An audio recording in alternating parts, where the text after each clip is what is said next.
I'm suggesting here, as we celebrate the rebirth of life on our planet this springtime, to remain optimistic about the positive implications of the coming of the UFO phenomenon. Our human family is on the verge of stepping up into the next state of our biological evolution, and we can all take solace in this.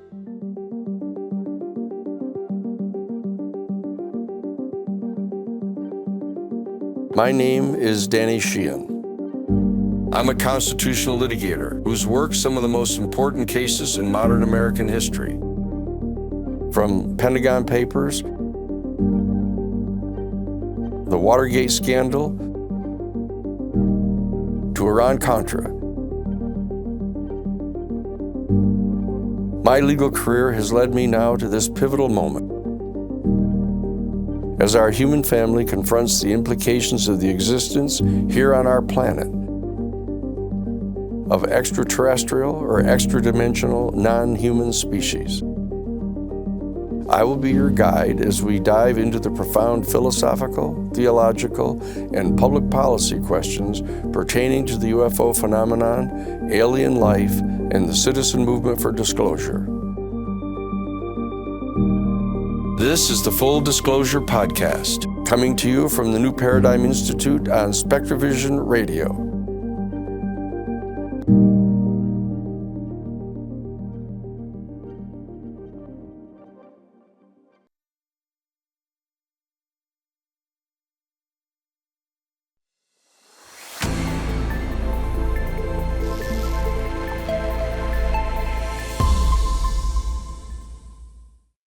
This is Easter in the Christian tradition. It's Passover in the Jewish tradition.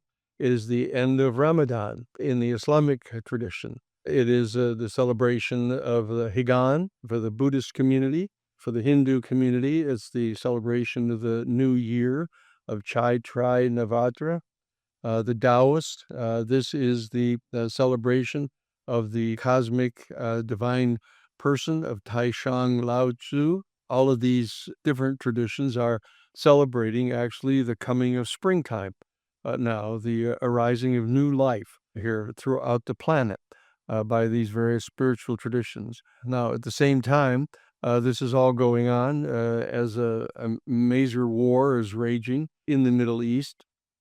As we know, President Donald Trump is now deploying some additional 2,500 members of the 82nd Airborne out of Fort Bragg, North Carolina, to join the 1,000 Marines that he'd already sent in. This now puts the number at an additional 10,000 United States military personnel that he has ordered into the shores off Iran.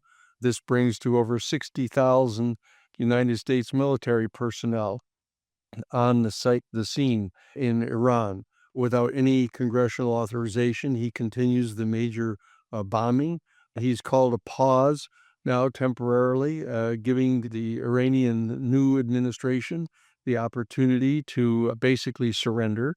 He has issued the 15 points that he demands that they meet. They've refused all of them, and he is now threatening to commence major new bombing campaign against the electrical power sources in Iran. All of this is taking place without any authorization from Congress to engage in this war, and the members of the House and Senate have now gone home for their Easter break for a 2-week vacation.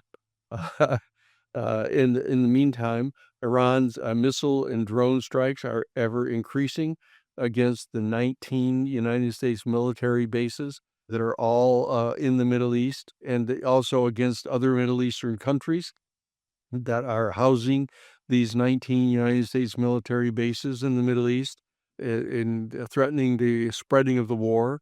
Israel has now again announced that they will want to be commencing a major effort for another several weeks against Iran in order to achieve their military goals, while President Trump is asserting that he is in negotiations with some unknown person whom he has chosen to potentially be the new leader of Iran.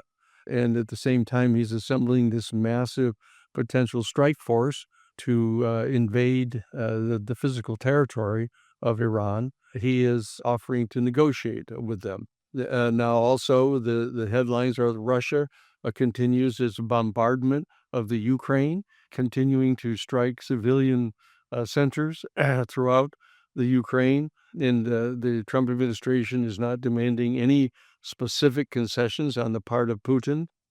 Putin is now making the detailed arguments as to why he should be able to not only retain complete control over the territory of the Donbass that he has seized, but also demanding that he be given all of this area because he asserts that this is natural territory of Russia. He's not making any concessions whatsoever, and there are no demands apparently being made of him by the Trump administration. The Ukraine is engaged now in responding by providing to the European allies some of the technology to oppose the missiles coming in from Russia. This is all, of course, threatening a major nuclear exchange between Russia and the United States. What we've seen taking place is the massive demonstrations throughout the country, over 3,100 sites where they've been holding the No Kings marches now throughout the United States. Over 8 million people now in the streets protesting Trump, and people reading from the bandstands, copies of the Declaration of Independence, going down the list of the violations by King George that instigated the Declaration of Independence and the Revolutionary War. And the audience is being struck by how parallel these violations on the part of Trump are, marking the exact things that King George was doing. And at the same time, there's a massive heat wave across the entire United States right now, with the temperatures going up to 112 degrees in the settled areas. We're not talking about out in the middle of the Mojave Desert somewhere. We're talking about populated areas like Phoenix and Tucson and other southwestern cities. And at the same time, Donald Trump is continuing to issue more orders, shutting down and removing funding for any of the alternative energy sources, for developing any alternative to the fossil fuels. The main story going on here in the United States is the increase in gasoline prices, that are now up to $4 a gallon. The price of oil is now up to $117 per 50-gallon drum, the highest it's been in decades. NASA is launching its orbit of the moon. They're getting set to launch tomorrow a manned craft going around the moon in preparation for the first moon landing in over 50 years, which will be taking place in 2028 in the Artemis 3 manned moon landing.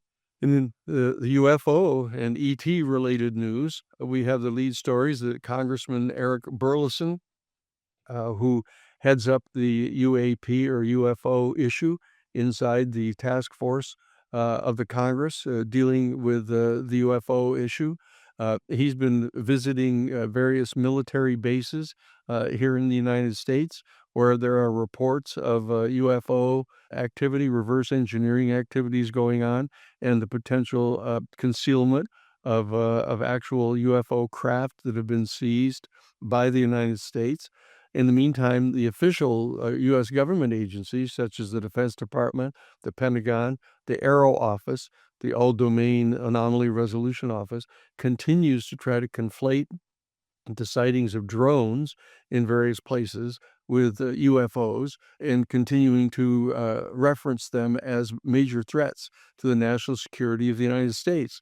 This attempt to conflate the two issues. In the meantime, there's ongoing continued conversations about the February 19th announcement on the part of Trump that he was going to sometime in the future give directives to the Defense Department and other major federal agencies to begin the process of identifying and gathering together the documents and information about the UFOs and ET extraterrestrial presence for potential future disclosure.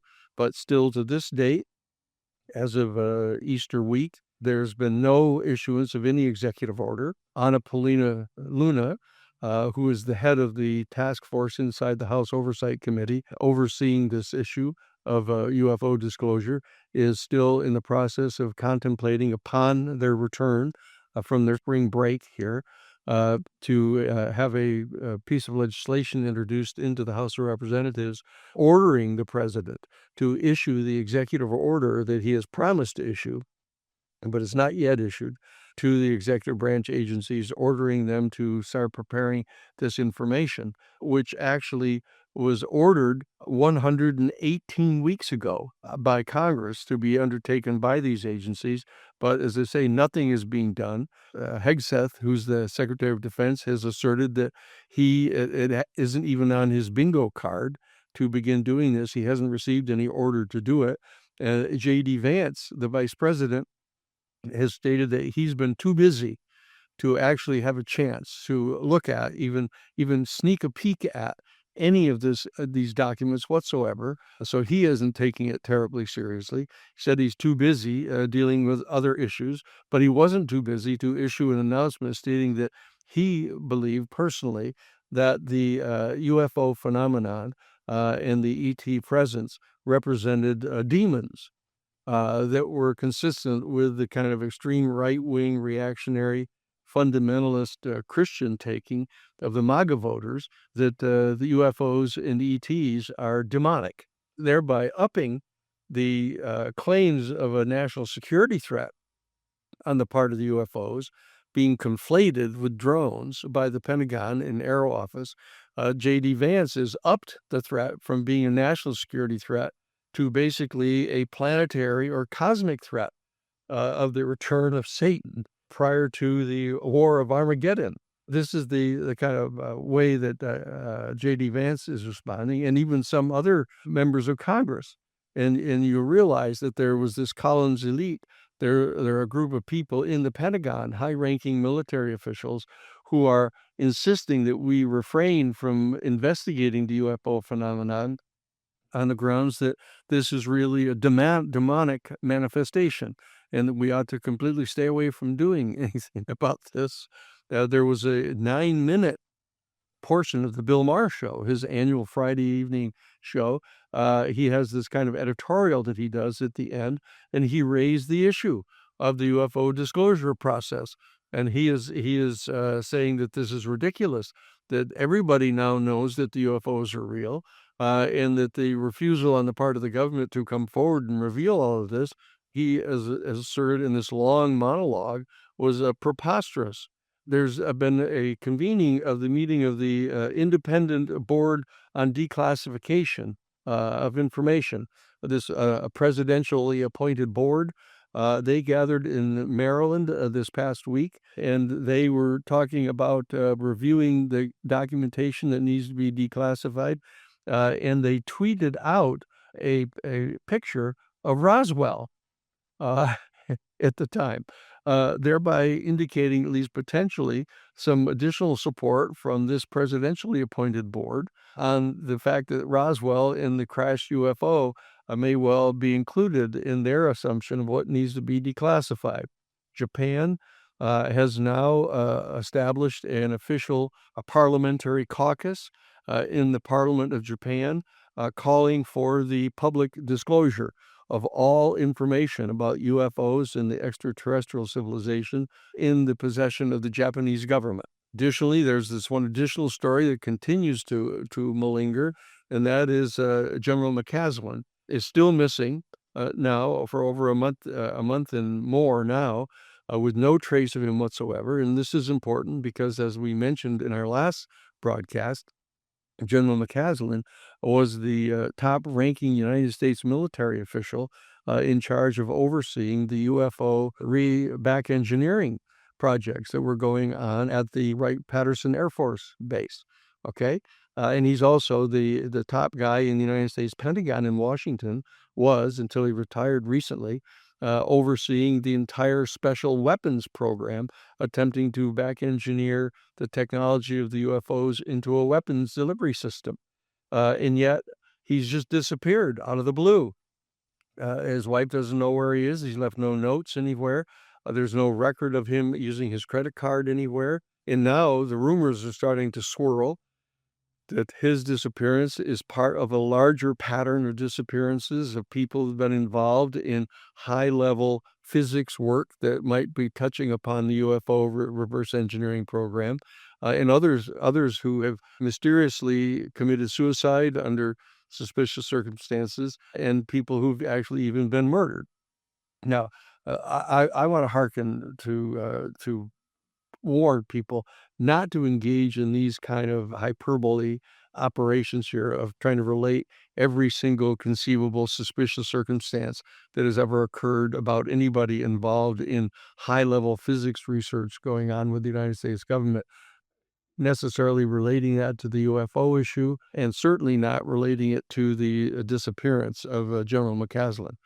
This is a standalone event that has occurred here, and the FBI has been investigating it. It is very puzzling. It is very peculiar, but it should not, in fact, be supporting any of these reckless attempts to kind of link together kind of a daisy chain of events that have occurred over the past 20 years relating to high physics research in the United States government.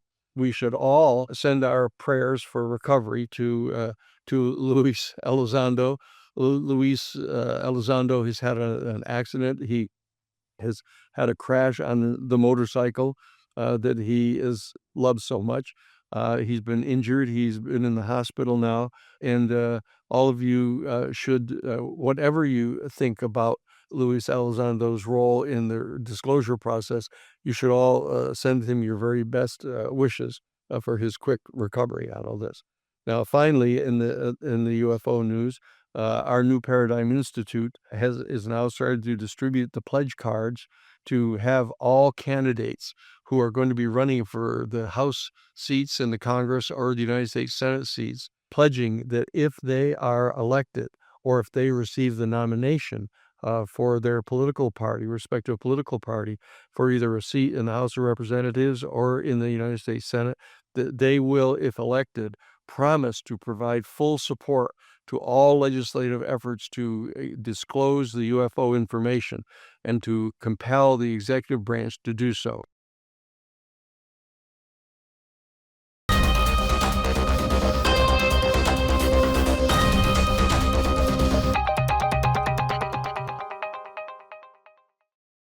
This is the week, the High Holy Week, of virtually every one of the major religious traditions here on our planet.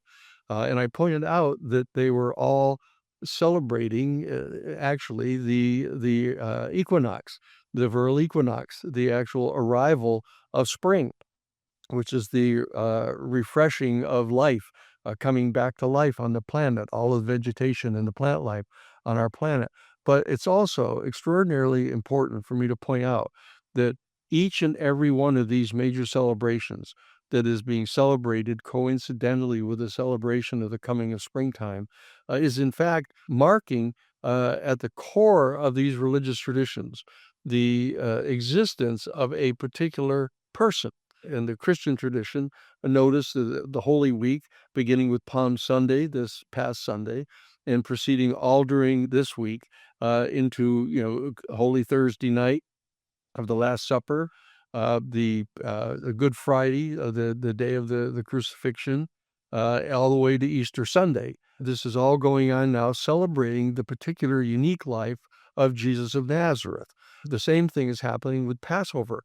A Passover, which is going to be going from April 1st through April 9th, all of this week is celebrating Moses, the great prophet of the Jewish tradition, leading the people up out of Egypt, out of bondage for 200 to 430 years. There are debates as to exactly how long a period this was, but this was the period of the captivity of the people that had been taken out of Palestine, a particular tribe of people taken out of Palestine into Egypt and held in bondage and slavery there for 200 to 400 years. And the celebration is of Moses leading them up and out of Egypt and into their promised land. And Moses had attributed to him all of these miraculous powers, similar to Jesus of Nazareth, that he was able to part the Red Sea. He was able to strike a rock and bring forth water. He was able to call upon Yahweh God and bring manna from heaven. He had all of these special qualities. Now, the same thing is true of Islam. Even though it's being celebrated, Ramadan is celebrated at the arrival of springtime, it's also celebrating the time when Muhammad, their great prophet, is supposed to have received intuitionally the entire Quran. That he had these special faculties, discernment, and he was this extraordinary person. And the same thing is true of the Buddhist tradition. As I mentioned, that the Higan is celebrated in Japan, celebrating, of course, the life of the Buddha. The Buddha being asserted to be this absolutely miraculous individual who had all of these special charisms and qualities of precognition and others things.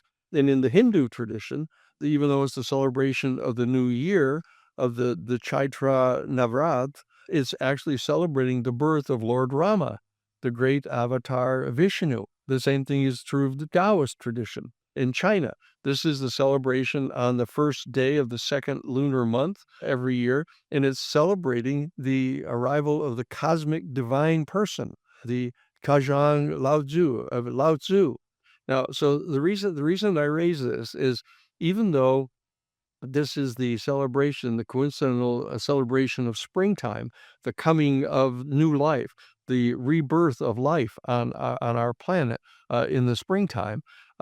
It's being co-celebrated with the life of these individual miraculous people. All of this is focused on the arrival of a divine being at the root of their religious traditions. I want to be talking about how our human species is focusing upon these particular individuals to give rise to an entire religious tradition in different places on our planet.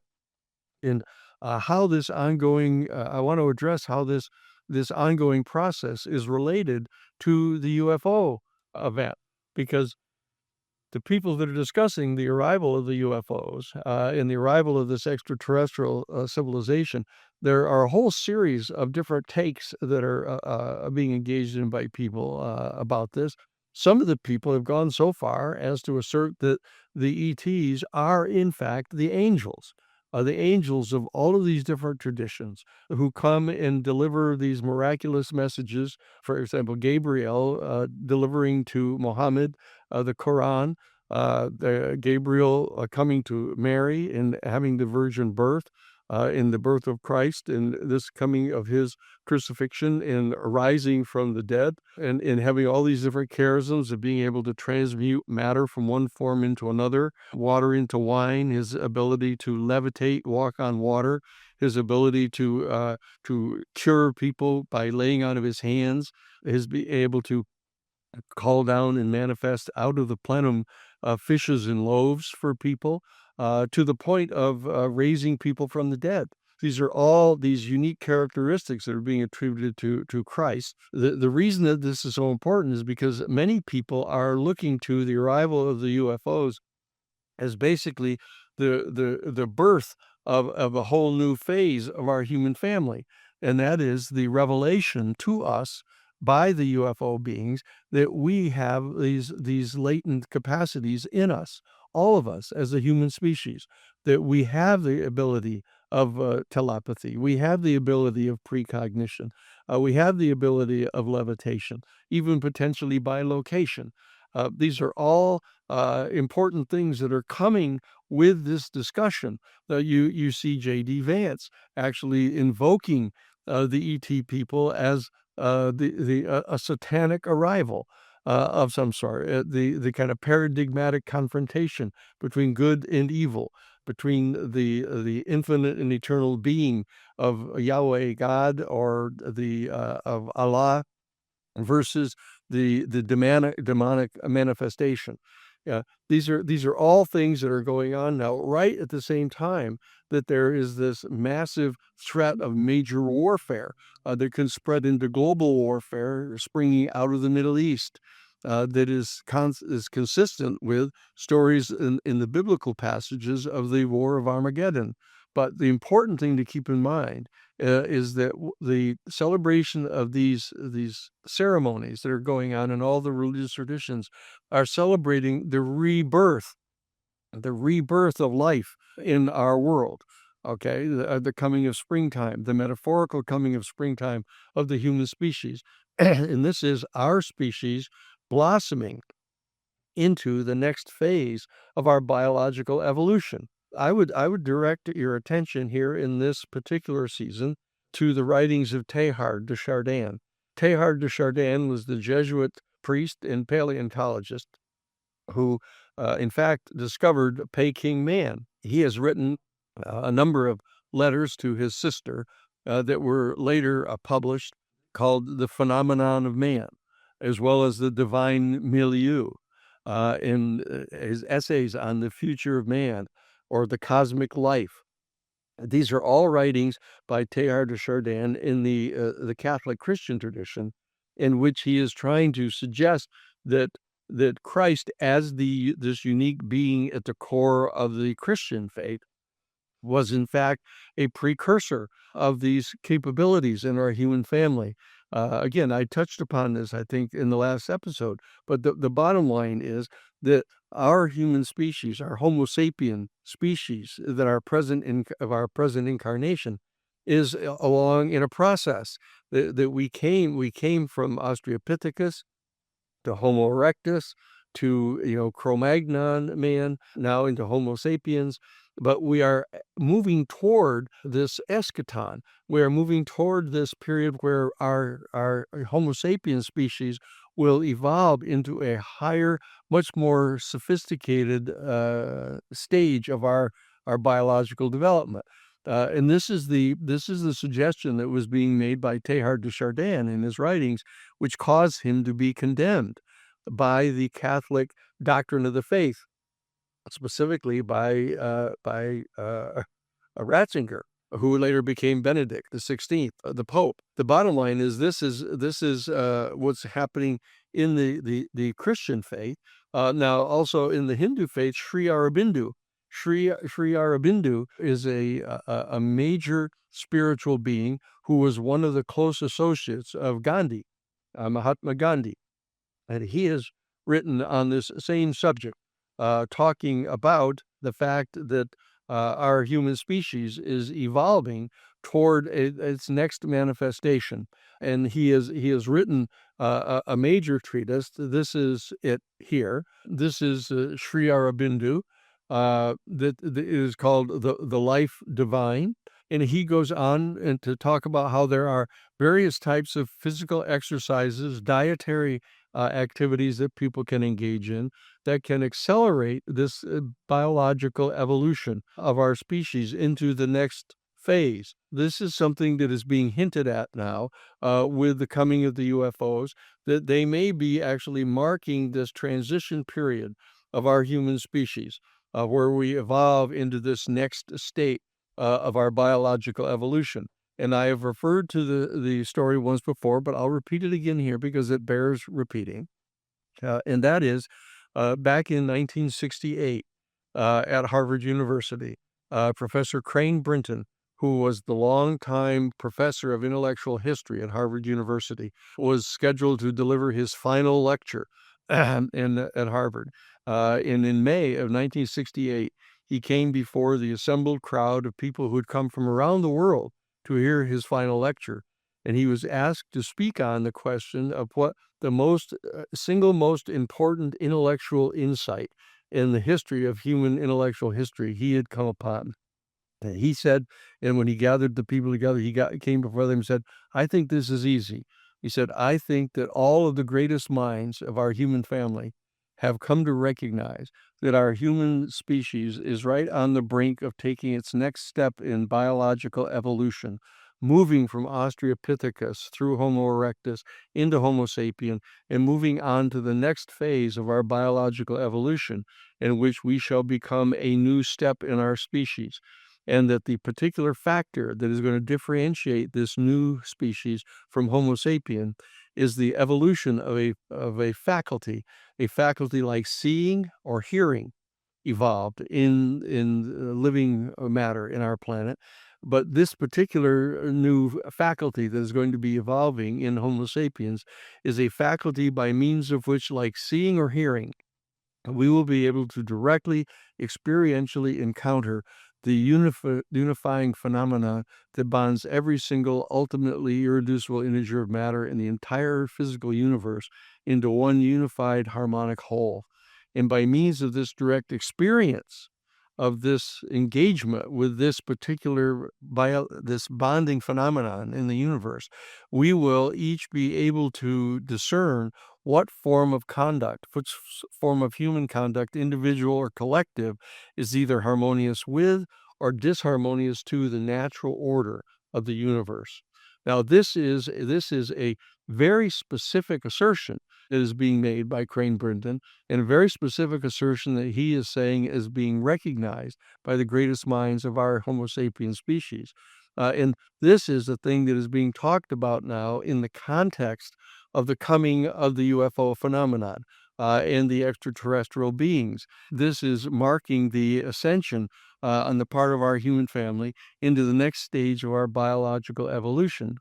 And so therefore, these individuals that are being celebrated here in this particular week, the week of the coming of springtime, the renewal of life on our planet, in all of the major religious traditions that seem to focus in upon one unique single individual as having some unique set of charisms or capabilities, is in fact just a message of the good news coming for our human family. This doesn't require one being attached to any one particular denomination. It doesn't even require you to be attached to any religious tradition at all, because you can look to the actual paleontological record of the evolution of our human species. We know that something like this is happening. And therefore, what I'm suggesting here as we celebrate the rebirth of life on our planet this springtime, and we see the juxtaposition between the conduct that our leaders on our planet are actually engaging in with these massive wars, displacing tens of millions of people all throughout the world and ruining people's lives and killing people by the tens of thousands, is completely antithetical to the vision that all of these great souls had, and is completely contrary to the vision of our human family stepping into our next step of biological evolution, because by dint of this experience that is being referred to by Crane Brinton, by dint of this experience, we are all able to discern what conduct is disharmonious with the natural order of the universe. And this is what is happening now.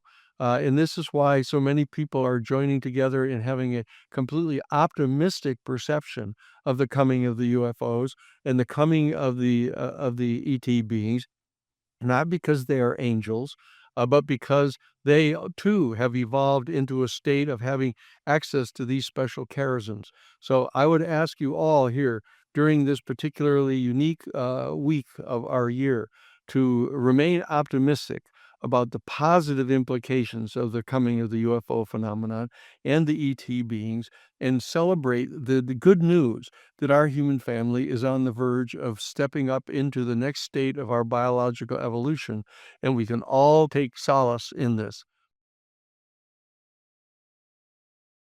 This is a message coming to you from the New Paradigm Institute over Spectre Vision Radio. This is the Full Disclosure Podcast. To join the citizen movement for disclosure, visit newparadigminstitute.org/take action.